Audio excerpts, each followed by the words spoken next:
Good evening everyone. ಇದು ನಿಮ್ಗೆ already ಗೊತ್ತಿದೆ, ಏನು ಜನರಲ್ ಸ್ಟಡೀಸ್ ರಿವಿಷನ್ ಕ್ಲಾಸ್ ಅಂತ ಸ್ಟಾರ್ಟ್ ಆಗಿದೆ. ಸೊ ಅದರಲ್ಲಿ ನಾವು ಕಾನ್ಸ್ಟಿಟ್ಯೂಷನ್ ಏನು ಫಸ್ಟ್ ಪಾರ್ಟ್, ಸೆಕೆಂಡ್ ಪಾರ್ಟ್, ಈಗ ಥರ್ಡ್ ಪಾರ್ಟ್ ನ ಡಿಸ್ಕಸ್ ಮಾಡ್ತೀವಿ, ಫಂಡಮೆಂಟಲ್ ರೈಟ್ಸ್ ನ. ಸೊ ಫಂಡಮೆಂಟಲ್ ರೈಟ್ಸ್ ಅಲ್ಲೂ ಕೂಡ ಆಲ್ರೆಡಿ ನಾವು right to equality, right to freedom, right against exploitation, right to freedom of religion, next ಬಂದ್ರೆ ನಮಗೆ ಕಲ್ಚರಲ್ ಅಂಡ್ ಎಜುಕೇಶನಲ್ ರೈಟ್ಸ್ ಬರುತ್ತೆ. ಸೊ ಇಷ್ಟನ್ನೆಲ್ಲ ಆಲ್ರೆಡಿ ನಾವು ಡಿಸ್ಕಸ್ ಮಾಡಿದ್ವಿ. ಇನ್ ಫೈನಲಿ ಬಂದ್ರೆ ನಮಗೆ ರೈಟ್ ಟು ಕಾನ್ಸ್ಟಿಟ್ಯೂಷನಲ್ ರೆಮಿಡೀಸ್ ಇದೆ. ಸೊ ಇದನ್ನ ಇವತ್ತಿನ ಕ್ಲಾಸ್ ಅಲ್ಲಿ ಡಿಸ್ಕಸ್ ಮಾಡ್ತಾ ಹೋಗೋಣ. ಸೊ ಆಡಿಯೋ ಮತ್ತೆ ವಿಡಿಯೋ ಎಲ್ಲ ಕ್ಲಿಯರ್ ಆಗಿ ಬರ್ತಿದ್ಯಾ?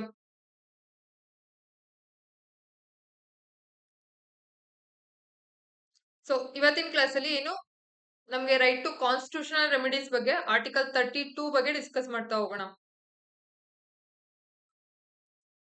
ಸೊ ಈ article 32 that provides the provision for the enforcement of fundamental rights if it is violated. Hence Ambedkar called it as the heart and soul of the constitution. ಈ ಒಂದು ನಮ್ಗೆ ಈಗ fundamental rights ನ ಕೊಟ್ಟಿದ್ದಾರೆ. ಈಗ ನಮ್ ಫಂಡಮೆಂಟಲ್ ರೈಟ್ಸ್ ಏನಾದ್ರು violate ಆದ್ರೆ ಅದನ್ನ ಕ್ವಶನ್ ಮಾಡೋದಕ್ಕೆ ಆಗಲ್ಲ ಅಂದ್ರೆ ಫಂಡಮೆಂಟಲ್ ರೈಟ್ಸ್ ಇದ್ದು ಯೂಸ್ ಇಲ್ಲ, ಹೌದಲ್ವಾ? ಸೊ ಅದಕ್ಕೇನೆ ಆರ್ಟಿಕಲ್ 32 ಏನ್ ಪ್ರೊವೈಡ್ ಮಾಡುತ್ತೆ, it provide the enforcement of the fundamental rights. ನಮ್ ಫಂಡಮೆಂಟಲ್ ರೈಟ್ಸ್ ಏನಾದ್ರು ವಯೋಲೇಟ್ ಆದ್ರೆ we can approach the supreme court in the first instance. ಅಂದ್ರೆ ನಾವು ಡೈರೆಕ್ಟ್ ಆಗಿ ಸುಪ್ರೀಂ ಕೋರ್ಟ್ ನಲ್ಲೇ ಅಪ್ರೋಚ್ ಮಾಡ್ಬೋದು. ಓಕೆನಾ? So article 32 provides the power of the Supreme Court to issue the directions, order and writs for the enforcement of the fundamental rights. ಈ ಒಂದು article 32 ಏನ್ provide ಮಾಡುತ್ತೆ, ಸುಪ್ರೀಂ ಕೋರ್ಟ್ಗೆ if any person fundamental rights ಏನಾದ್ರು violate ಆದ್ರೆ ಯಾವಾಗ ಆ person supreme court ನ ಏನು ಅಪ್ರೋಚ್ ಮಾಡಿದಾಗ supreme court can issue the directions ಅಥವಾ ಆರ್ಡರ್ಸ್ ಅಂಡ್ ರಿಟ್ಸ್ ನ ಇಶ್ಯೂ ಮಾಡಬಹುದು ಈ ಒಂದು article 32 under. In the same way, even Parliament can also empower the other courts for issuing the writs. Even High Courts also in a writ na issue ಮಾಡಬಹುದು under Article 226. ಓಕೆನಾ? So Ritz ಅಂದ್ರೆ ಏನು ಅಂತ ಹೇಳಿ next discuss ಮಾಡ್ತಾ ಹೋಗೋಣ.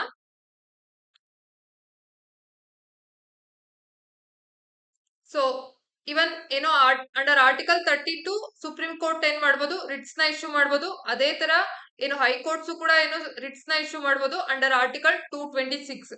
So ಇದು ನಿಮ್ಗೆ ಗೊತ್ತಿರಬೇಕು.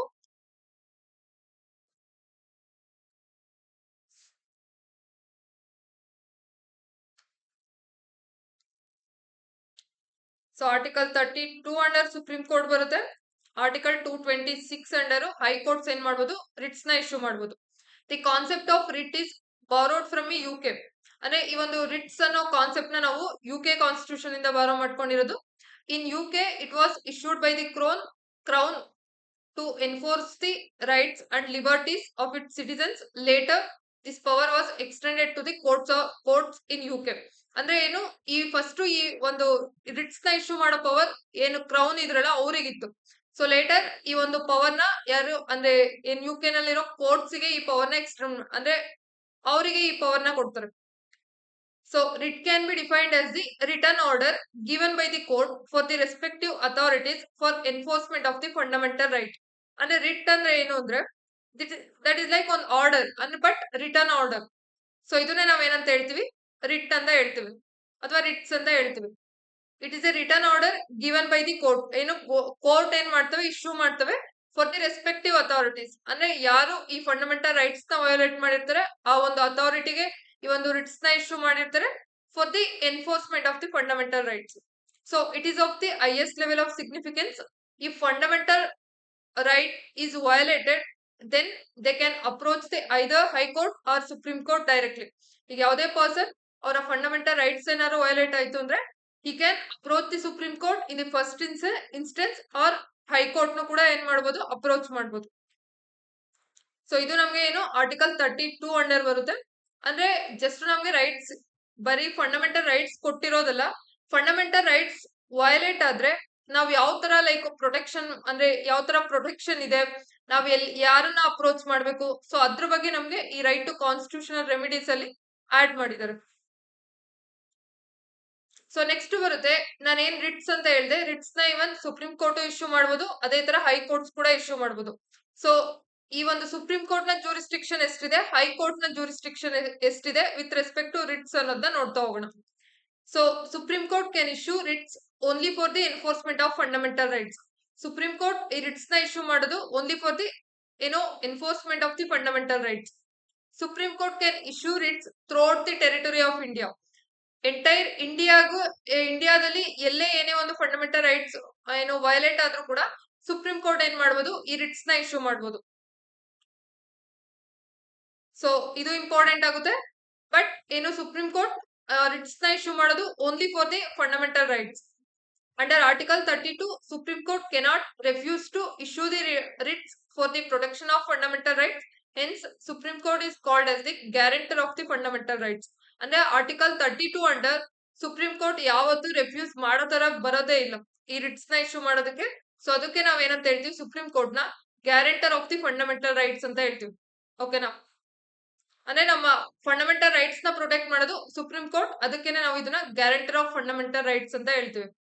ಅದೇ ತರ ನಾವು ಹೈಕೋರ್ಟ್ ನ ರಿಟ್ಸ್ ಜ್ಯೂರಿಸ್ಡಿಕ್ಷನ್ ಯಾವ ತರ ಇದೆ ಅಂತ ನೋಡೋದಾದ್ರೆ, high court can issue writs not just for the enforcement of the fundamental rights but also constitutional legal rights. Hence writ jurisdiction of a high court is broader. ಅಂದ್ರೆ supreme court only for the fundamental rights ಮಾತ್ರನೇ ಏನ್ ಮಾಡಬಹುದು, writs ನ issue ಮಾಡಬಹುದು. But high court even fundamental rights ಗೂ ಮಾಡಬಹುದು. ಅದೇ ತರ any other constitutional rights, legal rights ಇದೆಲ್ಲದಕ್ಕೂ ರಿಟ್ಸ್ ನ ಇಶ್ಯೂ ಮಾಡಬಹುದು. ಸೊ ಅದಕ್ಕೆ ಕಂಪೇರ್ ಮಾಡ್ಕೊಂಡ್ರೆ ಈ ಒಂದು ಹೈಕೋರ್ಟ್ ನ ರಿಟ್ ಜ್ಯೂರಿಸ್ಡಿಕ್ಷನ್ ಏನಿದೆ ಬ್ರಾಡರ್ ಇದೆ when compare to supreme court. So high court can issue writs only for the demarcated jurisdiction of that state. However, it can also be issued outside its jurisdiction if cause of action arises in its jurisdiction. ಅಂದ್ರೆ high court ಏನ್ ಮಾಡ್ಬೋದು, ಆ ಒಂದು particular state related ಮಾತ್ರನೇ Ritz ನ issue ಮಾಡೋದಿಕ್ ಬರುತ್ತದೆ. So entire ಕಂಟ್ರಿನಲ್ಲಿ issue ಮಾಡೋದಿಕ್ ಬರೋದಿಲ್ಲ. Only for that jurisdiction of that state ಮಾತ್ರನೇ ಏನ್ ಮಾಡ್ಬೋದು, ಹೈಕೋರ್ಟ್ ರಿಟ್ಸ್ ನ ಇಶ್ಯೂ ಮಾಡ್ಬೋದು.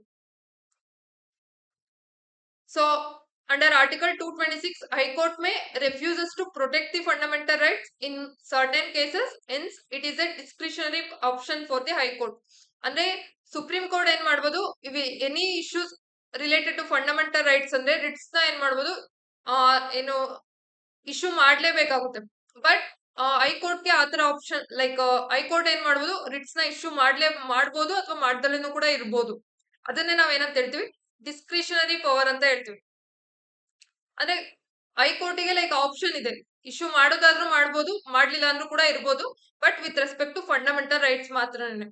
ಆದ್ರೆ ಸುಪ್ರೀಂ ಕೋರ್ಟ್ ಏನ್ ಮಾಡ್ಬೇಕಾಗುತ್ತೆ, ರೆಫ್ಯೂಸ್ ಮಾಡೋ ಹಾಗೆ ಇಲ್ಲ. With respect to fundamental rights writs ನ ಇಶ್ಯೂ ಮಾಡ್ಲೇಬೇಕಾಗುತ್ತೆ. ಓಕೆನಾ? ಓಕೆ, ಇಷ್ಟು writs jurisdiction of the supreme court ಮತ್ತೆ ಹೈಕೋರ್ಟ್. ಇವಾಗ ನಾವು ಯಾವ್ಯಾವೆಲ್ಲ ರಿಟ್ಸ್ ಬರುತ್ತೆ ಅಂತ ಹೇಳಿ ನೋಡ್ತಾ ಹೋಗೋಣ. ಸೊ ಮೇಜರ್ ಆಗಿ ನಮ್ಗೆ ಒಟ್ಟು 5 ರಿಟ್ಸ್ ಬರುತ್ತೆ. ಸೊ 5 ಟೈಪ್ಸ್ ಆಫ್ ರಿಟ್ಸ್ ಬರುತ್ತೆ. ಸೊ ಅದರಲ್ಲಿ ಫಸ್ಟ್ ಒನ್ ನೋಡೋದಾದ್ರೆ ಹೇಬಿಯಸ್ ಕಾರ್ಪಸ್. ಹೇಬಿಯಸ್ ಕಾರ್ಪಸ್ ಅಂತ ಬರುತ್ತೆ. ಹೇಬಿಯಸ್ ಕಾರ್ಪಸ್ ಅಂದ್ರೆ ಟು ಹ್ಯಾವ್ ದಿ ಬಾಡಿ. ಅಂದ್ರೆ ಈ ಒಂದು ರಿಟ್ಸ್ ನ ಯಾವಾಗ ಇಶ್ಯೂ ಮಾಡ್ತಾರೆ ಅಂದ್ರೆ, ಈಗ ಫಾರ್ ಎಕ್ಸಾಂಪಲ್ ಯಾವುದೇ ಪಬ್ಲಿಕ್ ಅಥಾರಿಟಿ ಆಗಿರ್ಬೋದು ಅಥವಾ ಪ್ರೈವೇಟ್ ಇಂಡಿವಿಜುವಲ್ ಆಗಿರ್ಬೋದು, ಯಾವುದೇ ಪರ್ಸನ್ ನ ಇಲ್ಲಿಗಲ್ ಆಗಿ ಡಿಟೈನ್ ಮಾಡ್ಕೊಂಡಿದ್ರೆ, ಸೊ ಅವಾಗ ಏನ್ ಮಾಡ್ಬೋದು, ಈ ರಿಟ್ ನ ಇಶ್ಯೂ ಮಾಡ್ಬೋದು. This writ is to protect the civil liberties of the individual. An individual can file this petition if anybody is detained by the authorities or other individuals. ಅಂದ್ರೆ ಯಾವುದೇ public authority ಅಥವಾ police ಆಗಿರ್ಬೋದು, ಯಾರಾದ್ರೂ ಅಥವಾ individual ಆಗಿರ್ಬೋದು, ಯಾವುದೇ person ಏನ್ ಮಾಡ್ಬೋದು, ಇಲ್ಲಿಗಲ್ ಆಗಿ ಡಿಟೈನ್ ಮಾಡ್ಕೊಂಡಿರ್ತಾರೆ. ಅಂದ್ರೆ ಇಲ್ಲಿಗಲ್ ಆಗಿ ಅವ್ರನ್ನ ಅರೆಸ್ಟ್ ಮಾಡಿ ಇಟ್ಕೊಂಡಿರ್ತಾರೆ. ಸೊ ಅವಾಗ ಈ ಒಂದು ರಿಟ್ ನ ನಾವು ಏನ್ ಮಾಡ್ಬೋದು ಅಂದ್ರೆ ಪೆಟಿಷನ್ ಹಾಕೊಬಹುದು ಈ ಒಂದು ರಿಟ್ ಸ್ಪೇಸ್ ಮೇಲೆ. It can be issued against the both public authorities as well as the private individuals. ಈ ಒಂದು ರಿಟ್ ನ ನಾವು ಪಬ್ಲಿಕ್ ಅಥಾರಿಟೀಸ್ ಮೇಲೂ ಕೂಡ ಇಶ್ಯೂ ಮಾಡಬಹುದು, ಅದೇ ತರ ಪ್ರೈವೇಟ್ ಇಂಡಿವಿಜುವಲ್ಸ್ ಮೇಲೂ ಕೂಡ ಈ ಒಂದು ರಿಟ್ಸ್ ನ ಇಶ್ಯೂ ಮಾಡಬಹುದು. ಬಟ್ ಎಕ್ಸೆಪ್ಷನ್ ಏನ್ ಬರುತ್ತೆ ಅಂದ್ರೆ, ಈಗ ಅವ್ರು ಇಲ್ಲಿಗಲ್ ಆಗಿ ಡಿಟೈನ್ ಮಾಡ್ಕೊಂಡಿದ್ರೆ ಮಾತ್ರನೇ ಈ ರಿಟ್ ನ ಇಶ್ಯೂ ಮಾಡ್ಬೇಕಾಗುತ್ತೆ. ಸೊ ಅವಾಗ ಏನ್ ಮಾಡ್ಬೋದು, ಆ ಒಂದು ಪರ್ಸನ್ ನ ಅವ್ರು ಏನ್ ಮಾಡ್ಬೇಕಾಗುತ್ತೆ, ರಿಲೀಸ್ ಮಾಡ್ಲೇಬೇಕಾಗುತ್ತೆ. ಸೊ ಈಗ ಫಾರ್ ಎಕ್ಸಾಂಪಲ್ ಒಂದು ಇಶ್ಯೂಗೆ ಯಾವ್ದೋ ಪರ್ಸನ್ ನ ಡಿಟೈನ್ ಮಾಡ್ಕೊಂಡಿದ್ದಾರೆ, ಬಟ್ ಅದು ಇಲ್ಲಿಗಲ್ ಡಿಟೆನ್ಷನ್ ಅನ್ಕೊಳ್ಳಿ. ಸೊ ಅವಾಗ ಅವ್ರ ಫ್ಯಾಮಿಲಿ ಕಡೆಯವ್ರಾಗಿರ್ಬೋದು ಅಥವಾ ಪರ್ಸನ್ ಯಾರೋ ಹೋಗಿ ಈ ಒಂದು ಹೇಬಿಯಸ್ ಕಾರ್ಪಸ್ ಪಿಟಿಷನ್ ನ ಹಾಕ್ತಾರೆ. ಸೊ ಅವಾಗ ಕೋರ್ಟ್ ಏನ್ ಮಾಡುತ್ತೆ, ಆ ಒಂದು ಪಬ್ಲಿಕ್ ಅಥಾರಿಟಿ ಆಗಿರ್ಬೋದು ಇಂಡಿವಿಜುವಲ್ ಗೆ ಈ ರಿಟ್ ನ ಇಶ್ಯೂ ಮಾಡುತ್ತೆ. ಸೊ ಅವಾಗ ಏನ್ ಮಾಡ್ಬೇಕಾಗುತ್ತೆ, ಅವರು ಆ ಒಂದು ಪರ್ಸನ್ ನ ರಿಲೀಸ್ ಮಾಡ್ಲೇಬೇಕಾಗುತ್ತೆ. ಓಕೆನಾ. ಇಫ್ ದೇ ಆರ್ ಇಲ್ಲಿಗಲಿ ಡಿಟೈನ್ ಮಾಡ್ಕೊಂಡಿದ್ರೆ ರಿಲೀಸ್ ಮಾಡ್ಲೇಬೇಕಾಗುತ್ತೆ. ಬಟ್ ಇಲ್ಲಿ ಎಕ್ಸೆಪ್ಷನ್ ಏನ್ ಬರುತ್ತೆ, if the detention is legal, ಆ ಡಿಟೆನ್ಷನ್ ಏನಾದ್ರು ಲೀಗಲ್ ಆಗಿದ್ರೆ, if it is under preventive detention ಏನಾದ್ರು ಲೀಗಲ್ ಆಗಿ ಅವ್ರನ್ನ ಡಿಟೈನ್ ಮಾಡ್ಕೊಂಡಿದ್ರೆ ಅವಾಗ ರಿಲೀಸ್ ಮಾಡೋದಕ್ಕೆ ಬರೋದಿಲ್ಲ. If the detention is based on the order of the court, ಈ ಕೋರ್ಟೇ ಏನೋ ಆರ್ಡರ್ ಮಾಡಿರುತ್ತೆ ಆ ಪರ್ಸನ್ ಡಿಟೈನ್ ಮಾಡ್ಕೊಳೋದಕ್ಕೆ, ಸೊ ಅವಾಗ್ಲೂ ಕೂಡ ಈ ಒಂದು ರಿಟ್ಸ್ ನ ಇಶ್ಯೂ ಮಾಡೋದಕ್ಕೆ ಬರಲ್ಲ. So if the detention is beyond the jurisdiction of the court, ಈಗ ಈ ಒಂದು ಡಿಟೆನ್ಷನ್ ಅವರು ಡಿಟೆನ್ಷನ್ ಮಾಡ್ಕೊಂಡಿರೋದು if it is beyond the jurisdiction of court ಅಂತ ಅಂದ್ರೆ ಅವಾಗ್ಲೂ ಕೂಡ ಈ ರಿಟ್ಸ್ ನ ಇಶ್ಯೂ ಮಾಡೋದಕ್ಕೆ ಬರೋದಿಲ್ಲ. ಓಕೆನಾ. ಸೊ ಇದು ಬಂದು ನಮ್ಗೆ ಹೇಬಿಯಸ್ ಕಾರ್ಪಸ್. ಸೆಕೆಂಡ್ ಒನ್ ಬರುತ್ತೆ ಮ್ಯಾಂಡಮಸ್. ಸೊ ಮ್ಯಾಂಡಮಸ್ ಅಂದ್ರೆ ಏನಂತ ಅಂದ್ರೆ ಮೀನಿಂಗ್ ಏನ್ ಬರುತ್ತೆ, ವಿ ಕಮಾಂಡ್ ಅಂದ್ರೆ ಏನು, ಈಗ ಯಾರೋ ಗವರ್ಮೆಂಟ್ ಆಫೀಸರ್ಸ್ ಇರ್ತಾರೆ, ಪಬ್ಲಿಕ್ ಅಥಾರಿಟೀಸ್ ಇರ್ತಾರೆ, ಅವರು they are not doing their duties ಅನ್ಕೊಳ್ಳಿ, ಅವಾಗ ಈ ಒಂದು ರಿಟ್ ನ ಇಶ್ಯೂ ಮಾಡ್ಬೋದು to do their duties. So this is issue to instruct the authorities to do their work which they have fail to do. ಅಂದ್ರೆ ಅವರು ಯಾವಾಗ ಅವರ ಒಂದು ಡ್ಯೂಟೀಸ್ ನ ಅವ್ರು ಮಾಡ್ತಿರಲ್ಲ, ಸೊ ಅವಾಗ ಈ ಒಂದು ರಿಟ್ಸ್ ನ ಇಶ್ಯೂ ಮಾಡ್ತಾರೆ to do their duties. So issued by the court to order the public authority, lower court, tribunal, corporation or government body to perform a public or legal duty. So ಇವರೆಲ್ಲರ ವಿರುದ್ಧನೂ ಏನ್ ಮಾಡ್ಬೋದು, ಈ court ನ ಈ ಒಂದು writ ನ issue ಮಾಡ್ಬೋದು. ಏನು ಅಂದ್ರೆ ಈಗ ಅವರ ವರ್ಕ್ ನ ಅವ್ರು ಮಾಡೋದಕ್ಕೆ. ಸೊ ಈಗ ಫಾರ್ ಎಕ್ಸಾಂಪಲ್ ತಗೊಂಡ್ರೆ ನಾವು ಈಗ ಮುನ್ಸಿಪಲ್ ಕಾರ್ಪೊರೇಷನ್ ಏನ್ ಮಾಡುತ್ತೆ, ಲೈಸೆನ್ಸ್ ನ ಇಶ್ಯೂ ಮಾಡುತ್ತೆ. ಲೈಸೆನ್ಸ್ ನ ಕೊಡ್ತಾರೆ ಫಾರ್ ಟ್ರೇಡಿಂಗ್ ಲೈಸೆನ್ಸ್ ಆಗಿರ್ಬೋದು, ಅದೇ ತರ building construction anything related licence ನ ಕೊಡ್ತಾರೆ. ಈಗ ಯಾವ್ದೋ ಒಂದು ಪರ್ಸನ್ ಏನ್ ಮಾಡ್ತಾರೆ, ಮುನ್ಸಿಪಲ್ ಕಾರ್ಪೊರೇಷನ್ ಅಪ್ರೋಚ್ ಮಾಡಿರ್ತಾರೆ, ಅವ್ನು ಎಲ್ಲಾನು ಅಂದ್ರೆ ಏನೇನ್ ಕಂಡೀಷನ್ಸ್ ಇರುತ್ತೆ ಅವ್ರದೆಲ್ಲಾನು ಫುಲ್ಫಿಲ್ ಮಾಡಿರ್ತಾರೆ, ಬಟ್ ಆದ್ರೂ ಕೂಡ ಇವರು ಲೈಸೆನ್ಸ್ ನ ಇಶ್ಯೂ ಮಾಡಿರಲ್ಲ. ಸೊ ಅವಾಗ ಏನ್ ಮಾಡ್ಬೋದು, ಆ ಪರ್ಸನ್ ಈ ಒಂದು ಏನು ಕೋರ್ಟ್ ನ ಅಪ್ರೋಚ್ ಮಾಡಿ ಈ ಒಂದು ರಿಟ್ಸ್ ನ ಆ ಒಂದು ಮುನ್ಸಿಪಲ್ ಕಾರ್ಪೊರೇಷನ್ಗೆ ಕೋರ್ಟ್ ಏನಾದ್ರೂ ಇಶ್ಯೂ ಮಾಡಿದ್ರೆ ಅವ್ರ ಏನ್ ಮಾಡ್ಬೇಕಾಗುತ್ತೆ, ಲೈಸೆನ್ಸ್ ನ ಕೊಡ್ಲೇಬೇಕಾಗುತ್ತೆ. ಓಕೆನಾ. ಸೊ ಅಂದ್ರೆ ಆ ಮುನ್ಸಿಪಲ್ ಕಾರ್ಪೊರೇಷನ್ ಮೇನ್ ಡ್ಯೂಟಿ ಏನಿದೆ, ಸೊ ಅವರ ಏನೋ ಕೆಲಸ ಏನಿದೆ ಅವ್ರು ಅದನ್ನ ಮಾಡ್ಲೇಬೇಕಾಗುತ್ತೆ. So it is issued when the authority fails to perform its duty. But ಇದನ್ನ ಯಾರ ವಿರುದ್ಧ ನಾವು ಇಶ್ಯೂ ಮಾಡೋದಕ್ಕಾಗಲ್ಲ ಅಂದ್ರೆ ಪ್ರೈವೇಟ್ ಇಂಡಿವಿಜುವಲ್ಸ್ ವಿರುದ್ಧ ನಾವು ಇದನ್ನ ಇಶ್ಯೂ ಮಾಡೋದಕ್ಕೆ ಬರೋದಿಲ್ಲ. ಅದೇ ತರ ದಿ ಪ್ರೆಸಿಡೆಂಟ್ ಆರ್ ಗವರ್ನರ್ಸ್ ವಿರುದ್ಧ ಅಥವಾ chief justice of high court acting in a judicial capacity, so ಇವ್ರ ವಿರುದ್ಧ ನಾವೇನ್ ಈ ಒಂದು ರಿಟ್ಸ್ ನ ಇಶ್ಯೂ ಮಾಡೋದಕ್ಕೆ ಬರೋದಿಲ್ಲ. ಈಗ ಪ್ರೈವೇಟ್ ಅಂತ ಬಂದ್ರೆ ಅದು ಅವ್ರ ಇಷ್ಟ, ಅವ್ರು ವರ್ಕ್ ಮಾಡ್ಕೊಬಹುದು, ಆ ವರ್ಕ್ ಮಾಡ್ದಲೇ ಇರ್ಬೋದು. ಓಕೆನಾ. ಸೊ ಅವ್ರ ವಿರುದ್ಧ ನಾವು ಈ ಒಂದು ಮ್ಯಾಂಡಮಸ್ ರಿಟ್ಸ್ ನ ಇಶ್ಯೂ ಮಾಡೋದಕ್ಕೆ ಬರೋದಿಲ್ಲ. ಸೊ ಆಬ್ಜೆಕ್ಟಿವ್ಸ್ ಏನೇನಂತ ನೋಡೋದಾದ್ರೆ, ಒಂದು ಟು ಏನ್ಕೆ ಈ ಒಂದು ರಿಟ್ಸ್ ನ ಇಶ್ಯೂ ಮಾಡ್ತಾರೆ ಅಂದ್ರೆ to prevent the misuse of power. Okay, ಅವರು ಅಧಿಕಾರದಲ್ಲಿ ಇರ್ತಾರೆ ಬಟ್ ಅವರು ಅವರ ಡ್ಯೂಟೀಸ್ ನ ಮಾಡ್ತಿರ್ತಾರೆ. ಸೊ ಅದಕ್ಕೆ ಅಂದ್ರೆ ಆ ಒಂದು ಪವರ್ ನ ಮಿಸ್ಯೂಸ್ ಮಾಡ್ಕೊಂಬಾರ್ದು ಅನ್ನೋ ಒಂದ್ ದೃಷ್ಟಿಯಿಂದ, ಮತ್ತೆ ensure the public duties are perform. ಅವ್ರಿಗೆ ಏನೀಗ ಗವರ್ಮೆಂಟ್ ಅಫಿಷಿಯಲ್ಸ್ ಆದ್ರೆ ಅವ್ರ ಡ್ಯೂಟೀಸ್ ಏನಿರುತ್ತೆ ಅವ್ರು ಮಾಡ್ಲೇಬೇಕಾಗುತ್ತೆ. So control administrative authorities and protect the rights of the citizens. So ಈ ಎಲ್ಲಾ ಒಂದು ಆಬ್ಜೆಕ್ಟಿವ್ಸ್ ಇಟ್ಕೊಂಡು ಈ ಒಂದು ರಿಟ್ ನ ಏನ್ ಮಾಡ್ತಾರೆ, ಇಶ್ಯೂ ಮಾಡ್ತಾರೆ. ಸೊ ನಿಮ್ಗೆ ಆಲ್ರೆಡಿ ಹೇಳಿದೀನಿ, ರಿಟ್ ಅಂದ್ರೆ ಏನು, ಒಂದು ರಿಟರ್ನ್ ಆರ್ಡರ್ ಅಂತ ಹೇಳಿ. ಸೊ ಅಂದ್ರೆ ಆರ್ಡರ್ ತರ ಅವರು ಏನು ಕೋರ್ಟ್ ಪಾಸ್ ಮಾಡುತ್ತೆ, ಸೊ ದಟ್ ಆ ಒಂದು ಏನು ಅಥಾರಿಟಿ ಆಗಿರ್ಬೋದು, ಇಂಡಿವಿಜುವಲ್ ಆಗಿರ್ಬೇಕು, ಏನ್ ಮಾಡ್ಬೇಕಾಗುತ್ತೆ ಅದನ್ನ ಫಾಲೋ ಮಾಡ್ಲೇಬೇಕಾಗುತ್ತೆ. ಓಕೆ, ನೆಕ್ಸ್ಟ್ ಬರುತ್ತೆ ಪ್ರಾಹಿಬಿಷನ್. ಸೊ ಇದು ನೆಕ್ಸ್ಟ್ ರಿಟ್ಸ್ ಬರುತ್ತೆ. ಸೊ ಪ್ರಾಹಿಬಿಷನ್ ಅಂದ್ರೆ ವಿ ಫಾರ್ಬಿಡ್ ಅಂದ್ರೆ ಏನು, ಪ್ರಾಹಿಬಿಟ್ ಮಾಡೋದು ಅಂತ ಹೇಳಿ. ಈಗ ಫಾರ್ ಎಕ್ಸಾಂಪಲ್ ಇದನ್ನ ಯಾರು ಇಶ್ಯೂ ಮಾಡ್ತಾರೆ ಅಂದ್ರೆ issued by the higher courts to the lower courts and tribunals to prevent them from exceeding their jurisdiction. ಅಂದ್ರೆ ಹೈಯರ್ ಕೋರ್ಟ್ಸ್, ಈಗ ಸುಪ್ರೀಂ ಕೋರ್ಟ್ ಅಥವಾ ಹೈಕೋರ್ಟ್ಸ್ ಲೋಯರ್ ಕೋರ್ಟ್ಸ್ ಗೆ ಅಥವಾ ಡಿಸ್ಟ್ರಿಕ್ಟ್ ಕೋರ್ಟ್ಸ್ ಆಗಿರ್ಬೋದು, ಟ್ರಿಬ್ಯುನಲ್ಸ್ ಗೆ ಈ ಒಂದು ಏನೋ ರಿಟ್ಸ್ ನ ಇಶ್ಯೂ ಮಾಡ್ತಾರೆ.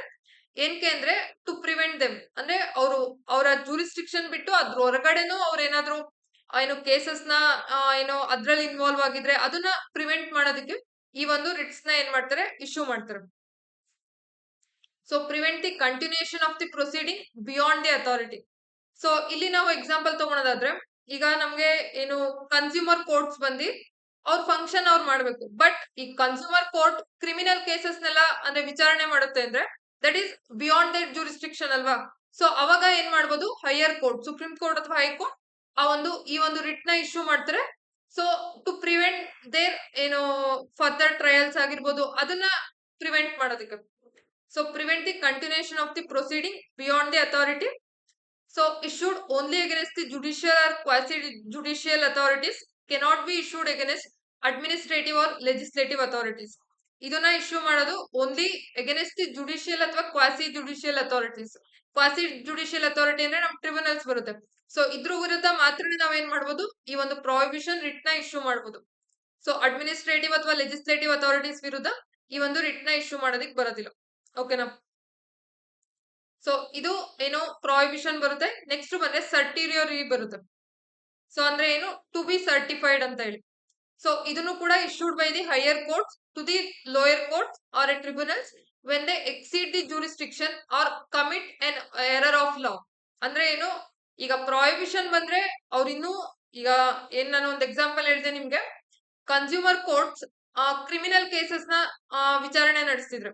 ಅವ್ರಿನ್ನು ವಿಚಾರಣೆ ನಡೆಸಿರ್ಬೇಕಾದ್ರೆ ಅದನ್ನ ಪ್ರಿವೆಂಟ್ ಮಾಡೋದಕ್ಕೆ ಏನ್ ಮಾಡ್ತಾರೆ, ಪ್ರಾಹಿಬಿಷನ್ ರಿಟ್ ನ ಇಶ್ಯೂ ಮಾಡ್ತಾರೆ. ಬಟ್ ಸರ್ಟಿರಿಯರ್ ಅಲ್ಲಿ ಏನು, ಆಲ್ರೆಡಿ ಅವ್ರು ಜಡ್ಜ್ಮೆಂಟ್ ನ ಕೊಟ್ಬಿಟ್ಟಿರ್ತಾರೆ. ಸೊ ಆಲ್ರೆಡಿ ಒಂದ್ ಎರರ್ ಆಗಿದೆ. ಸೊ ಆ ಎರರ್ ನ ಏನು ಕ್ಯಾನ್ಸಲ್ ಮಾಡೋದಕ್ಕೆ, ಸೊ ಅವ್ರು ಕೊಟ್ಟಿರೋ ಜಡ್ಜ್ಮೆಂಟ್ ನ ಕ್ಯಾನ್ಸಲ್ ಮಾಡೋದಕ್ಕೆ ಏನ್ ಮಾಡ್ತಾರೆ, ಈ ಒಂದು ರಿಟ್ ನ ಇಶ್ಯೂ ಮಾಡ್ತಾರೆ. ಸೊ ಇದನ್ನು ಕೂಡ ಹೈಯರ್ ಕೋರ್ಟ್ಸ್ ಲೋಯರ್ ಕೋರ್ಟ್ಸ್ ಗೆ ಇಶ್ಯೂ ಮಾಡೋದು when they exceed the jurisdiction or commit an error of law. The higher court can quash or cancel the order or detain or decision of such a courts. So ಈ ತರ ಕೇಸಲ್ಲಿ ಅವ್ರ beyond their jurisdiction ಏನು ವಿಚಾರಣೆ ನಡೆಸಿ ಏನೇ ಒಂದು judgment ಕೊಟ್ಟಿದ್ರು ಅದನ್ನ ಏನ್ ಮಾಡುತ್ತೆ, ಹೈಯರ್ ಕೋರ್ಟ್ ಕ್ಯಾನ್ಸಲ್ ಮಾಡುತ್ತೆ. So extended later to the administrative authorities as well. So cannot be issued against the legislative authorities. ಇದನ್ನು ಕೂಡ ಲೆಜಿಸ್ಲೇಟಿವ್ ಅಥಾರಿಟೀಸ್ ವಿರುದ್ಧ ಏನು ಇಶ್ಯೂ ಮಾಡೋದಕ್ಕೆ ಬರೋದಿಲ್ಲ. ಬಟ್ ಇದನ್ನ ಏನು ಅಡ್ಮಿನಿಸ್ಟ್ರೇಟಿವ್ ಅಥಾರಿಟೀಸ್ ವಿರುದ್ಧ ಏನ್ ಮಾಡ್ಬೋದು, ಇಶ್ಯೂ ಮಾಡ್ಬೋದು. ಸೊ ನೆಕ್ಸ್ಟ್ ಬರುತ್ತೆ ಕೋವಾರಂಟು. ಕೋವಾರಂಟು ಬಂದು ಅಂದ್ರೆ ಏನು, ಬೈ ವಾಟ್ ಅಥಾರಿಟಿ. ಅಂದ್ರೆ ಫಾರ್ ಎಕ್ಸಾಂಪಲ್ ಯಾರೋ ಗವರ್ಮೆಂಟ್ ಅಫಿಷಿಯಲ್ ಅವರು ಆ ಒಂದು ಪೊಸಿಷನ್ ಹೋಗ್ಬೇಕು ಅಂದ್ರೆ ಸಮ್ ಕ್ವಾಲಿಫಿಕೇಶನ್ ಇರ್ಬೇಕಾಗುತ್ತೆ. ವಿತೌಟ್ ಆ ಕ್ವಾಲಿಫಿಕೇಶನ್ ಏನು ಇಲ್ಲ, but is holding that public office ಅಂದ್ರೆ, ಸೊ ದಟ್ ಈಸ್ ಲೈಕ್ ಅಂದ್ರೆ ಅದನ್ನ ನಾವು ಕ್ವಶನ್ ಮಾಡ್ಬೋದು. ಸೊ ಅದನ್ನೇ ನಾವ್ ಏನಂತ ಹೇಳ್ತೀವಿ, issued by the courts against A person ಅನ್ಲಾಫುಲಿ holding A public office. ಅಂದ್ರೆ ಇಲ್ಲಿಗಲ್ ಆಗಿ ಯಾವುದೇ ಪರ್ಸನ್ ಒಂದು ಪಬ್ಲಿಕ್ ಆಫೀಸ್ ನ ಅಂದ್ರೆ ವರ್ಕ್ ಮಾಡ್ತಿದ್ದಾನೆ ಅಂದ್ರೆ, ಸೊ ಅದನ್ನ ಕ್ವಶನ್ ಮಾಡೋದಕ್ಕೆ, ಸೊ ಆ ಟೈಮ್ ಅಲ್ಲಿ ಏನು ಕೋರ್ಟ್ ಏನ್ ಮಾಡ್ಬೋದು, ಈ ಒಂದು ರಿಟ್ ನ ಇಶ್ಯೂ ಮಾಡ್ಬೋದು. ಈಗ ಫಾರ್ ಎಕ್ಸಾಂಪಲ್ ಇಲ್ಲಿ ತಗೊಳೋದಾದ್ರೆ ನಾವು ಇಲ್ಲಿ ವೈಸ್ ಚಾನ್ಸಲರ್, ಇದು ಈ ಒಂದು ರಿಟ್ ನ ನಾವು ಯಾರ್ಯಾರ ವಿರುದ್ಧ ಇಶ್ಯೂ ಮಾಡ್ಬೋದು ಅಂದ್ರೆ PM ಆಗಿರ್ಬೋದು, CM, governor, vice chancellor, UPSC ಅಥವಾ ಸ್ಟೇಟ್ ಪಬ್ಲಿಕ್ ಸರ್ವಿಸ್ ಕಮಿಷನ್ ನ ಮೆಂಬರ್ ಆಗಿರ್ಬೋದು. ಇವರೆಲ್ಲ ಲೈಕ್ ಅವ್ರಿಗೆ ಒಂದು ಕ್ವಾಲಿಫಿಕೇಶನ್ಸ್ ಅಂತ ಇರುತ್ತೆ. ಸೊ ಆ ಕ್ವಾಲಿಫಿಕೇಶನ್ ಇಲ್ದಲೆ ಅವರು ಆ ಒಂದು ಏನು ಪಬ್ಲಿಕ್ ಆಫೀಸಲ್ಲಿ ಇದ್ರೆ ಅವ್ರ ವಿರುದ್ಧ ಏನ್ ಮಾಡ್ಬೋದು, ಈ ಒಂದು ರಿಟ್ ನ ಕೋರ್ಟ್ ಇಶ್ಯೂ ಮಾಡುತ್ತೆ. ಈಗ ವೈಸ್ ಚಾನ್ಸಲರ್ ಆಗ್ಬೇಕು ಅಂದ್ರೆ ಸಮ್ ಕ್ವಾಲಿಫಿಕೇಶನ್ಸ್ ಬೇಕಾಗುತ್ತೆ. ಈಗ ಯಾವ್ದೇ ಪರ್ಸನ್ ಏನು ಕ್ವಾಲಿಫಿಕೇಶನ್ಸ್ ಇಲ್ಲ, ಬಟ್ ಈ ವೈಸ್ ಚಾನ್ಸಲರ್ ಆಗಿದ್ದಾನೆ ಅಂದ್ರೆ, ಸೊ ಅವಾಗ ಕೋರ್ಟ್ ಏನ್ ಮಾಡ್ಬೋದು, ಈ ಒಂದು ರಿಟ್ ನ ಇಶ್ಯೂ ಮಾಡಿ ಕ್ವಶನ್ ಮಾಡ್ಬೋದು. So if questions the legality of the claim to a public office. So ಇದು ಅಂದ್ರೆ ಅವರ ಏನು ಯಾವ ಅಥಾರಿಟಿಯಿಂದ ಅವರು ಆ ಒಂದು ಪಬ್ಲಿಕ್ ಆಫೀಸ್ ಅಲ್ಲಿ ಇದಾರೆ ಅನ್ನೋದನ್ನ ಏನ್ ಮಾಡುತ್ತೆ, ಕ್ವಶನ್ ಮಾಡುತ್ತೆ. ಓಕೆನಾ.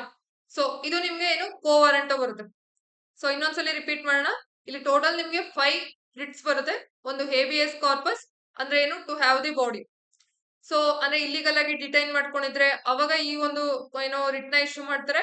ಮ್ಯಾಂಡಮಸ್ ಅಂದ್ರೆ ಯಾವಾಗ ಪಬ್ಲಿಕ್ ಅಥಾರಿಟೀಸ್ ಅವರ ಡ್ಯೂಟಿನ ಮಾಡ್ತಿಲ್ಲ ಅಂದ್ರೆ, ಸೊ ಆ ಟೈಮ್ ಅಲ್ಲಿ ಈ ಒಂದು ಏನು ಮ್ಯಾಂಡಮಸ್ ರಿಟ್ ನ ಇಶ್ಯೂ ಮಾಡ್ತಾರೆ. ನೆಕ್ಸ್ಟ್ ಬರುತ್ತೆ ಪ್ರಾಹಿಬಿಷನ್ ಅಂದ್ರೆ ಏನು ಹೈಯರ್ ಕೋರ್ಟ್ಸ್ ಲೋಯರ್ ಕೋರ್ಟ್ಸ್ ಗೆ ಈ ಒಂದು ರಿಟ್ ನ ಇಶ್ಯೂ ಮಾಡುತ್ತೆ. ಅಂದ್ರೆ ಅವ್ರು ಬಿಯಾಂಡ್ ದೇರ್ ಜೂರಿಸ್ಟಿಕ್ಷನ್ ಆ ಒಂದು ಏನು ಇನ್ವಾಲ್ವ್ ಆಗಿದ್ರೆ, ಸೊ ಅವಾಗ ಅಂದ್ರೆ ಟು ಪ್ರಿವೆಂಟ್ ದಟ್, ಅದನ್ನ ಪ್ರಿವೆಂಟ್ ಮಾಡೋದಕ್ಕೆ ಅಂತ ಹೇಳಿ ಈ ಒಂದು ಪ್ರಾಹಿಬಿಷನ್ ರಿಟ್ ನ ಇಶ್ಯೂ ಮಾಡ್ತಾರೆ. ನೆಕ್ಸ್ಟ್ ಬರುತ್ತೆ ಸರ್ಟಿರಿಯರಿ. ಸೊ ಇದು ಕೂಡ ಹೈಯರ್ ಕೋರ್ಟ್ಸ್ ಲೋಯರ್ ಕೋರ್ಟ್ಸ್ ಗೆ ಇಶ್ಯೂ ಮಾಡೋದು ಯಾವಾಗ ಅವರು ಅವರ ಜೂರಿಸ್ಟಿಕ್ಷನ್ ಬಿಟ್ಟು ಇನ್ನು ಹೊರಗೆ ಏನೋ ಒಂದು ಜಡ್ಜ್ಮೆಂಟ್ ನ ಕೊಟ್ಟಿದ್ರು, ಸೊ ಅದನ್ನ ಕ್ಯಾನ್ಸಲ್ ಮಾಡೋದಕ್ಕೆ ಈ ಒಂದು ಸರ್ಟಿರಿಯರಿ ಏನು ರಿಟ್ ನ ಇಶ್ಯೂ ಮಾಡ್ತಾರೆ. ನೆಕ್ಸ್ಟ್ ಬರುತ್ತೆ ಕೋವಾರಂಟು. ಅಂದ್ರೆ ಯಾವುದೇ ಒಂದು ಪರ್ಸನ್ ಇಲ್ಲಿಗಲ್ ಆಗಿ ಹೋಲ್ಡಿಂಗ್ ಪಬ್ಲಿಕ್ ಆಫೀಸ್ ಅಂದ್ರೆ ಅದನ್ನ ಕ್ವಶನ್ ಮಾಡೋದಕ್ಕೆ, ಸೊ ಈ ಒಂದು ರಿಟ್ ನ ಏನ್ ಮಾಡ್ತಾರೆ, ಇಶ್ಯೂ ಮಾಡ್ತಾರೆ. ಸೊ ಇಷ್ಟು ಬಂದು ನಿಮ್ಗೆ ಇಂಪಾರ್ಟೆಂಟ್ ರಿಟ್ಸ್ ಯಾವ್ದು ಅಂತ ಹೇಳಿ. ಸೊ ನೆಕ್ಸ್ಟ್ ಬರುತ್ತೆ ನಮ್ಗೆ, ಇದೆಲ್ಲ ನಿಮ್ಗೆ ಆರ್ಟಿಕಲ್ 32 ಅಂಡರೇ ಬರುತ್ತೆ. ರಿಟ್ಸ್ ಕೂಡ ಆರ್ಟಿಕಲ್ 32 ಅಂಡರ್ ಬರುತ್ತೆ. ಸೊ ನೆಕ್ಸ್ಟ್ ನಾವು ನೋಡಿದ್ರೆ ಆರ್ಟಿಕಲ್ 33 ಫಂಡಮೆಂಟಲ್ ರೈಟ್ಸ್ ಅಲ್ಲಿ ಏನು ನಮ್ಗೆ 33, 34, 35 ವರೆಗೂ ಬರುತ್ತೆ. ಸೊ ಈ ಆರ್ಟಿಕಲ್ಸ್ ನೋಡ್ತಾ ಹೋಗೋಣ. ಸೊ ಆರ್ಟಿಕಲ್ 33 ಬಂದು armed forces and fundamental rights. So parliament has the power to restrict or modify the fundamental rights of a armed forces personnel. ಅಂದ್ರೆ ಪಾರ್ಲಿಮೆಂಟಿಗೆ ಪವರ್ ಇದೆ, ಏನು ಈ ಆರ್ಮ್ಡ್ ಫೋರ್ಸಸ್ ಅಂದ್ರೆ ಆರ್ಮಿ ಆಗಿರ್ಬೋದು, ನೇವಿ, ಏರ್ ಫೋರ್ಸ್ ಇದ್ರಲ್ಲೆಲ್ಲ work ಮಾಡ್ತಿರ್ತಾರಲ್ಲ ಅವರಿಗೆ ಏನ್ ನಾವು ಈಗ ನಾರ್ಮಲ್ ಸಿಟಿಸನ್ ಎಂಜಾಯ್ ಮಾಡೋ ಎಲ್ಲಾ ಫಂಡಮೆಂಟಲ್ ರೈಟ್ಸ್ ಆ ಪರ್ಸನ್ಸ್ ಏನೋ ಎಂಜಾಯ್ ಮಾಡೋದಕ್ಕೆ ಆಗೋದಿಲ್ಲ. ಸಮ್ ಫಂಡಮೆಂಟಲ್ ರೈಟ್ಸ್ ಏನ್ ಮಾಡಿರ್ತಾರೆ, ರಿಸ್ಟ್ರಿಕ್ಟ್ ಮಾಡಿರ್ತಾರೆ. ಸೊ ಅದನ್ನೇ ಆರ್ಟಿಕಲ್ 33 ನಲ್ಲಿ ಹೇಳಿರೋದು. ಸೊ ಯಾವ್ಯಾವ ಆರ್ಟಿಕಲ್ಸ್ ಅಥವಾ ಯಾವ್ಯಾವ ಫಂಡಮೆಂಟಲ್ ರೈಟ್ಸ್ ರಿಸ್ಟ್ರಿಕ್ಟ್ ಮಾಡಬಹುದು ಅದನ್ನ ಏನು ಪಾರ್ಲಿಮೆಂಟ್ ಡಿಸೈಡ್ ಮಾಡುತ್ತೆ. ಸೊ ಪಾರ್ಲಿಮೆಂಟ್ ಆ ಪವರ್ ಇರೋದು ಪಾರ್ಲಿಮೆಂಟಿಗೆ.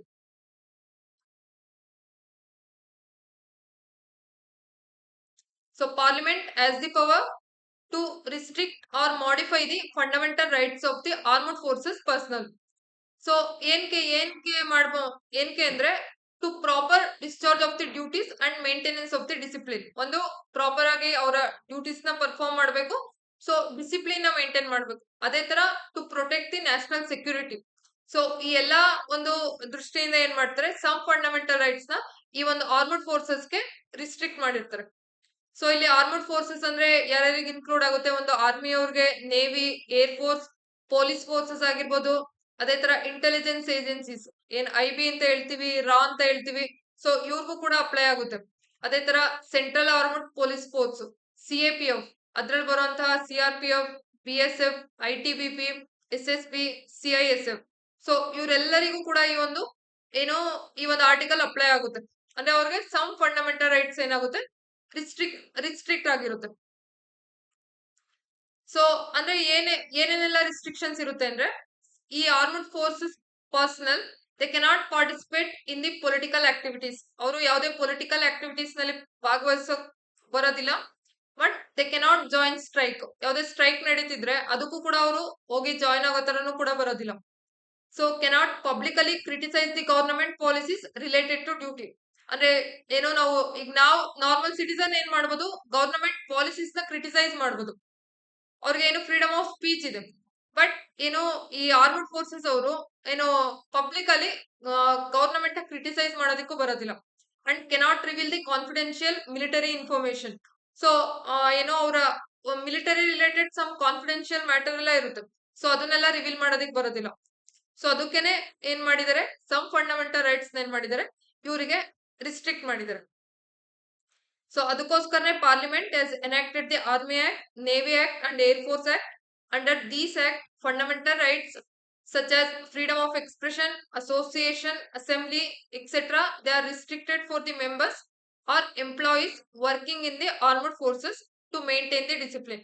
ಅಂದ್ರೆ ಪಾರ್ಲಿಮೆಂಟ್ ಏನ್ ಮಾಡಿದೆ, ಈ ಒಂದು ಸಮ್ ಆಕ್ಟ್ಸ್ ನ ಇಂಟ್ರೊಡ್ಯೂಸ್ ಮಾಡಿ ಸೊ ಅದ್ರಲ್ಲಿ ಸಮ್ ಫಂಡಮೆಂಟಲ್ ರೈಟ್ಸ್ ನ ರಿಸ್ಟ್ರಿಕ್ಟ್ ಮಾಡಿದ್ದಾರೆ.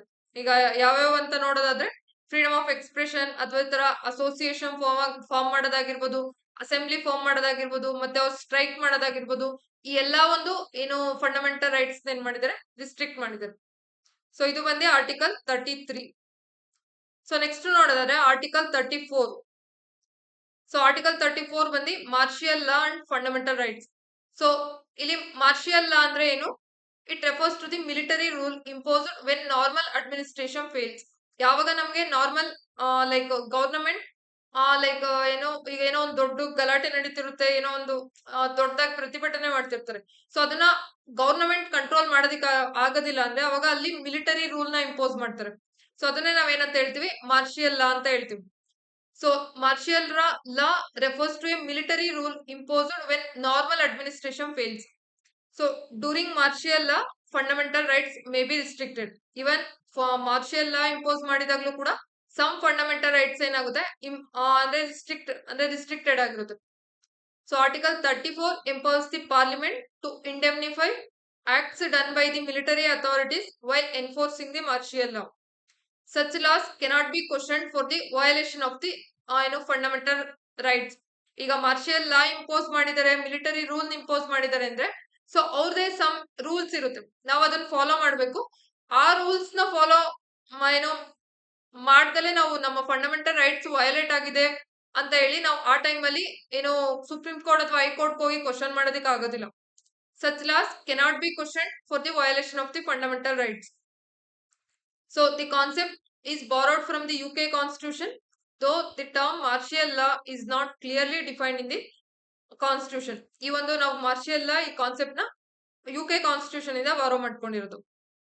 So under martial law military authorities take control of the administration. ಅಂದ್ರೆ ಮಿಲಿಟರಿ ಅಥಾರಿಟೀಸ್ ಏನಿರ್ತಾರೆ ಅವರೇನೆ ಕಂಪ್ಲೀಟ್ ಅಡ್ಮಿನಿಸ್ಟ್ರೇಷನ್ ಕಂಟ್ರೋಲ್ ನ ತಗೊಂತಾರೆ. ಸೊ ಅದೇ ತರ ordinary loss may be suspended partially. ಏನು ನಮ್ಗೆ ನಾರ್ಮಲ್ ಆರ್ಡಿನರಿ ರೂಲ್ಸ್ ಇರುತ್ತೆ, ಸೊ ಅದು ಆ ಒಂದು ಪರ್ಟಿಕ್ಯುಲರ್ ಟೈಮಿಗೆ ಏನಾಗುತ್ತೆ ಸಸ್ಪೆಂಡ್ ಆಗುತ್ತೆ. ಅಂದ್ರೆ ಇಲ್ಲಿ ಮಾರ್ಷಿಯಲ್ ಲಾ ಅಂದ್ರೆ ನಿಮ್ಗೇನು ತುಂಬಾ ಅಂದ್ರೆ ಹೆಚ್ಚು ದಿನಗಳ ಕಾಲ ಏನು ಇಂಪೋಸ್ ಮಾಡಿರೋದಿಲ್ಲ. ಆ ಒಂದು ಏನು ಒಂದ್ ದೊಡ್ಡ ಮಟ್ಟದ ಗಲಾಟೆ ಅಥವಾ ಒಂದು ಪ್ರತಿಭಟನೆ ನಡೀತಿರುತ್ತೆ, ಅದನ್ನ ಕಂಟ್ರೋಲಿಗೆ ತಗೊಂಬರೋದಕ್ಕೆ ಅಂತ ಆ ಒಂದು ಸಮ್ ಟೈಮ್ ಪೀರಿಯಡ್ ಗೆ ಏನ್ ಮಾಡಿರ್ತಾರೆ ಇಂಪೋಸ್ ಮಾಡಿರ್ತಾರೆ. ಸೊ ಆ ಟೈಮ್ ಅಲ್ಲಿ ನಾರ್ಮಲ್ ಆರ್ಡಿನರಿ ಲಾಸ್ ಏನ್ ಮಾಡಿರ್ತಾರೆ ಸಸ್ಪೆಂಡ್ ಮಾಡಿರ್ತಾರೆ and certain fundamental rights may be restricted. ಅದೇ ತರ ಆ ಟೈಮ್ ಅಲ್ಲಿ ಸಮ್ ಫಂಡಮೆಂಟಲ್ ರೈಟ್ಸ್ ಕೂಡ ಏನ್ ಮಾಡಿರ್ತಾರೆ ರಿಸ್ಟ್ರಿಕ್ಟ್ ಮಾಡಿರ್ತಾರೆ. ಸೊ ಯಾವಾಗ ಈ ಒಂದು ಮಾರ್ಷಿಯಲ್ ಲಾನ ಇಂಪೋಸ್ ಮಾಡ್ತಾರೆ ಅಂದ್ರೆ ಒಂದು implemented in cases of war, invasion, rebellion. ಏನ್ ಯುದ್ಧಗಳು ನಡೀತಿರುತ್ತೆ, ಸೊ ಅದೇ ತರ ಯಾವ್ದೋ ಒಂದು ಗ್ರೂಪ್ ಅಂದ್ರೆ ಏನೋ ಒಂದು ಈಗ ದೊಡ್ಡ ಮಟ್ಟದಲ್ಲಿ ರೈತರ ಪ್ರತಿಭಟನೆ ಎಲ್ಲ ನಡೆದಿತ್ತು, ಅದು ತುಂಬಾ ದೊಡ್ಡ ಮಟ್ಟದಲ್ಲಾಗಿ ಅದನ್ನ ಆ ಒಂದು ಪರ್ಟಿಕ್ಯುಲರ್ ಗವರ್ನಮೆಂಟ್ ಕೈಲಿ ಕಂಟ್ರೋಲ್ ಮಾಡೋದಿಕ್ಕಾಗಲ್ಲ ಅಂದ್ರೆ ಆ ಒಂದು ಟೈಮ್ ಅಲ್ಲಿ ಏನ್ ಮಾಡ್ತಾರೆ ಮಾರ್ಷಿಯಲ್ ಲಾನ ಇಂಪೋಸ್ ಮಾಡ್ತಾರೆ. Imposed only in a specific part or area of the country. ಅಂದ್ರೆ ಎಲ್ಲಿ ಆ ಒಂದು ಪ್ರತಿಭಟನೆ ನಡೀತಿರುತ್ತೆ ಆ ಒಂದು ಏರಿಯಾದಲ್ಲಿ ಮಾತ್ರನೇ ಈ ಒಂದು ಮಾರ್ಷಿಯಲ್ ಲಾನ ಇಂಪೋಸ್ ಮಾಡೋದು. So fundamental rights of A citizen May be restricted. ಆ ಟೈಮಲ್ಲಿ ಏನು ಫಂಡಮೆಂಟಲ್ ರೈಟ್ಸ್ ಏನಿರುತ್ತೆ ಅದು ರಿಸ್ಟ್ರಿಕ್ಟ್ ಆಗಿರುತ್ತೆ. Military authorities take over the administration including law and order and courts. So ಆ ಟೈಮಲ್ಲಿ ಕಂಪ್ಲೀಟ್ ಎಲ್ಲಾ ಒಂದು ಅಡ್ಮಿನಿಸ್ಟ್ರೇಷನ್ ಕಂಟ್ರೋಲ್ ಮಿಲಿಟರಿ ಅವ್ರ ಕೈಲಿರುತ್ತೆ. ಸೊ ಇದು ಬಂದು ನಮ್ಗೇನು article 34 martial law and fundamental rights. Article 33 ಬಂದ್ರೆ armed forces and fundamental rights ಬರುತ್ತೆ. ಆರ್ಟಿಕಲ್ 34 ಬಂದು martial law and fundamental rights. So ಈ ಒಂದು ಮಾರ್ಷಿಯಲ್ ಲಾ ಅಂದ್ರೆ ಏನ್ ಮೇನ್ ಆಬ್ಜೆಕ್ಟಿವ್ಸ್ ಏನಂದ್ರೆ to restore the peace and order. ಅಂದ್ರೆ ಏನೋ ಈಗೇನೋ ದೊಡ್ಡ ಗಲಾಟೆ ಟೈಮ್ ಅಲ್ಲಿ law and order situation normal ಇರೋದಿಲ್ಲ, ಅದನ್ನ ಏನು to restore peace and order ಅದು ಒಂದು objective. To control the extraordinary situations. So ಆ ಟೈಮ್ ಅಲ್ಲೂ ಕೂಡ ಮಾರ್ಷಿಯಲ್ ಲಾನ ಇಂಪೋಸ್ ಮಾಡ್ತಾರೆ to protect the national security and allow armed forces to act efficiently during the emergency. So ಏನೋ ಒಂದು ಏನು ಎಮರ್ಜೆನ್ಸಿ ಟೈಮ್ ಅಲ್ಲಿ ಒಂದು ಏನು ಮಿಲಿಟರಿ ಅಥಾರಿಟೀಸ್ ಏನ್ ಮಾಡ್ತಾರೆ ಅದನ್ನೆಲ್ಲ ಒಂದು ಕಂಟ್ರೋಲಿಗೆ ತಗೊಂಡು ಸೊ ಒಂದು ಪೀಸ್ ಅಂಡ್ ಆರ್ಡರ್ ನ ಮೇಂಟೈನ್ ಮಾಡೋದಕ್ಕೆ ಅಥವಾ to restore the peace and order ಅದಕ್ಕೆ ಈ ಒಂದು ಮಿಲಿಟರಿ ರೂಲ್ ಏನ್ ಮಾಡ್ತಾರೆ ಇಂಪೋಸ್ ಮಾಡ್ತಾರೆ. So it is not imposed throughout the whole country. ಇದನ್ನ ಹೋಲ್ ಎಂಟೈರ್ ಕಂಟ್ರಿ ನಲ್ಲಿ ಇಂಪೋಸ್ ಮಾಡೋದಿಕ್ ಬರೋದಿಲ್ಲ. ಓನ್ಲಿ ಏನೋ it may apply only in a city ಅಥವಾ district, a state or a disturbed region. ಈಗ ಯಾವ್ದು ಎಲ್ಲಿ ಆ ಒಂದು ಏನೋ ಏನೋ ಒಂದು ಪ್ರತಿಭಟನೆ ಅಥವಾ ಏನೋ ಒಂದು ನಡೀತಿರುತ್ತೆ ಅಲ್ಲಿ ಮಾತ್ರನೇ ಈ ಒಂದು ಮಾರ್ಷಿಯಲ್ ಲಾನ ಇಂಪೋಸ್ ಮಾಡಿರ್ತಾರೆ, not for the entire country. So ಇಲ್ಲಿ ಯಾವ್ಯಾವ ಫಂಡಮೆಂಟಲ್ ರೈಟ್ಸ್ ರಿಸ್ಟ್ರಿಕ್ಟ್ ಆಗಿರ್ಬೋದು ಅಂದ್ರೆ certain rights may B limited temporarily such as freedom of movement, freedom of assembly, freedom of speech, protection against arrest in some situations. ಅಂದ್ರೆ ಏನು movement ಒಂದ್ ಕಡೆಯಿಂದ ಇನ್ನೊಂದ್ ಕಡೆ ಮೂವ್ ಆಗೋದನ್ನ ರಿಸ್ಟ್ರಿಕ್ಟ್ ಮಾಡಿರ್ತಾರೆ, ಅದು ನಮ್ಗೆ ಫಂಡಮೆಂಟಲ್ ರೈಟ್ಸ್ ಅಲ್ಲಿ ಬರುತ್ತೆ. ಅದೇ ತರ freedom to form a assembly, ಮತ್ತೆ ಫ್ರೀಡಮ್ ಆಫ್ ಸ್ಪೀಚ್ ಅಂದ್ರೆ ಸುಮ್ನೆ ಆ ಟೈಮ್ ಅಲ್ಲಿ ಏನೇನೋ ಹೇಳಿಕೆ ಕೊಡೋದಕ್ಕೆ ಎಲ್ಲ ಬರೋದಿಲ್ಲ. ಸೊ ಅದಕ್ಕೆ ಆ ಒಂದು ಫ್ರೀಡಮ್ ಆಫ್ ಸ್ಪೀಚ್ ನು ಕೂಡ ಏನ್ ಮಾಡಿರ್ತಾರೆ ರಿಸ್ಟ್ರಿಕ್ಟ್ ಮಾಡಿರ್ತಾರೆ. So protection against the arrest in some cases. So ಈ ಎಲ್ಲಾ ಫಂಡಮೆಂಟಲ್ ರೈಟ್ಸ್ ಏನಾಗಿರುತ್ತೆ ರಿಸ್ಟ್ರಿಕ್ಟ್ ಆಗಿರುತ್ತೆ ಡ್ಯೂರಿಂಗ್ ಮಿಲಿಟರಿ ರೂಲ್ ಅಥವಾ ಮಾರ್ಷಿಯಲ್ ಲಾ. ಸೊ ಇದು article 34. So in finally last article ಏನು ಫಂಡಮೆಂಟಲ್ ರೈಟ್ಸ್ ಅಲ್ಲಿ ನೋಡೋದಾದ್ರೆ ಅದು ಏನು giving effects to a fundamental rights. So ಇಲ್ಲಿ constitution empowers the parliament to make laws to give effect to a certain fundamental right or to put a certain restrictions on them. ಅಂದ್ರೆ ಈ ಒಂದು fundamental rights related ಏನೇ ಒಂದು ಲಾ ಮಾಡೋದಾಗಿರ್ಬೋದು ಅದೆಲ್ಲಾನು power ಯಾರಿಗೆ ಕೊಟ್ಟಿದ್ದಾರೆ parliament ಕೊಟ್ಟಿದ್ದಾರೆ. ಓಕೆನಾ. ಸೊ ಇವಾಗ ನಮ್ಗೆ ಆರ್ಟಿಕಲ್ 32 ಅಂಡರ್ ಕೋರ್ಟ್ಸ್ ಏನ್ ಮಾಡ್ತವೆ ರಿಟ್ಸ್ ನ ಇಶ್ಯೂ ಮಾಡುತ್ತೆ. So parliament can empower the courts for the issuing the writs. So ಅದೇ ತರ 33 ಅಂಡರ್ ಪಾರ್ಲಿಮೆಂಟ್ ಏನ್ ಮಾಡುತ್ತೆ, ಸಮ್ ಫಂಡಮೆಂಟಲ್ ರೈಟ್ಸ್ ನ ರಿಸ್ಟ್ರಿಕ್ಟ್ ಮಾಡುತ್ತೆ ಫಾರ್ ಆರ್ಮಡ್ ಫೋರ್ಸಸ್. ಅದೇ ತರ ಏನೋ article 34 under parliament can indemnify acts related to martial law. ಆಮೇಲೆ article 22 under parliament can prescribe the laws related to preventive detention. ಮತ್ತೆ ಆರ್ಟಿಕಲ್ 23 ನೋಡೋದಾದ್ರೆ parliament can prohibit human trafficking, forced labour and punish those who practice it. So ಅಂದ್ರೆ any fundamental rights related ಏನೇ ಒಂದು ಹೊಸದಾಗಿ ಕಾನೂನು ಮಾಡಬೇಕಾಗಿದ್ರು ಕೂಡ ಆ ಒಂದು ಪವರ್ ಇರೋದು ಪಾರ್ಲಿಮೆಂಟ್ಗೆ. ಸೊ ಇದೇ ನಮ್ಗೆ ಆರ್ಟಿಕಲ್ 35 ಅಲ್ಲಿ ಹೇಳಿರೋದು. So this power is given to the parliament to maintain uniformity throughout the country. Even if the subject is in state list, only parliament can make such law. ಅಂದ್ರೆ ಈ power ನ parliament ಗೆ ಹೆಂಗ್ ಕೊಟ್ಟಿದ್ದಾರೆ ಅಂದ್ರೆ, so parliament ಅಂದ್ರೆ central government ಏನ್ law ಮಾಡಿದ್ರೆ ಅದು ಥ್ರೂಔಟ್ ದಿ ಕಂಟ್ರಿ ಸೇಮ್ ಲಾನೇ ಅಪ್ಲೈ ಆಗುತ್ತೆ. So even that subject state list ಅಲ್ಲಿ ಇದ್ರೂ ಕೂಡ ಆ ಒಂದು ಫಂಡಮೆಂಟಲ್ ರೈಟ್ಸ್ ರಿಲೇಟೆಡ್ ಪಾರ್ಲಿಮೆಂಟ್ ಏನ್ ಮಾಡುತ್ತೆ, ಈ ಒಂದು ಹೊಸದಾಗಿ ಕಾನೂನ ಮಾಡುತ್ತೆ.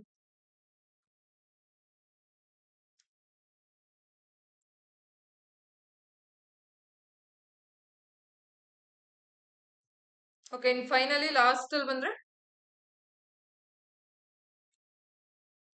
ಓಕೆ, ಇದು ಆಲ್ರೆಡಿ ನೋಡಿದ್ವಿ. Article 35 empowers the parliament to make a laws for enforcing a certain fundamental rights and for prescribing restrictions, punishment or procedure related to them.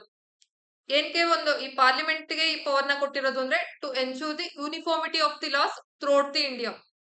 Even if a subject belongs to a state list, only parliament has the power to make a laws under article 35.